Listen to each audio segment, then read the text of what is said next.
ওরে কবি, সন্ধ্যা হয়ে এলো, কেশে তোমার ধরেছে যে পাক, বসে বসে ঊর্ধ্বপানে চেয়ে শুনতেছ কি পরকালের ডাক? কবি কহে, সন্ধ্যা হলো বটে, শুনছি বসে লয়ে শ্রান্ত দেহ, এ পারে ওই পল্লী হতে যদি আজ হঠাৎ ডাকে আমায় কেহ, যদি হোথায় বকুল বন ছায়ে মিলন ঘটে তরুণ তরুণীতে, দুটি আঁখির পরে দুইটি আঁখি মিলিতে চাই দুরন্ত সঙ্গীতে, কে তাহাদের মনের কথা লয়ে বিনার তারে তুলবে প্রতিধ্বনি, আমি যদি ভবের কূলে বসে পরকালের ভালো মন্দই গণি। সন্ধ্যা তারা উঠে আসতে গেল, চিতা নিবে এলো নদীর ধারে, কৃষ্ণপক্ষে হলুদ বর্ণ চাঁদ দেখা দিল বনের একটি পারে, শৃগাল সভা ডাকে ঊর্ধ্ব রবে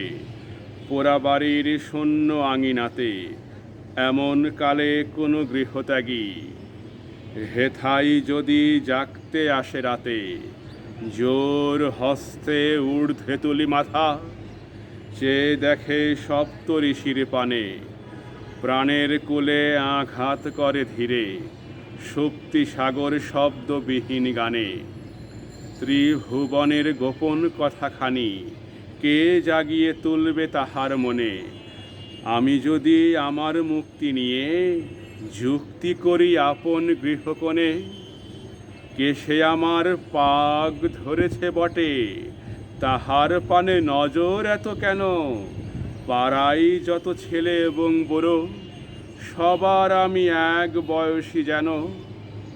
ওষ্ঠে কারো সরল সাদা হাসি, কারো হাসি আঁখির কোণে কোণে, কারো অশ্রু উছলে পড়ে যায়, কারো অশ্রু শুকাই মনে মনে, কেউ বা থাকে ঘরের কোণে দোহে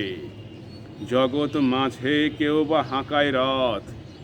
কেউ বা মরে একলা ঘরের শোকে জনারণ্যে,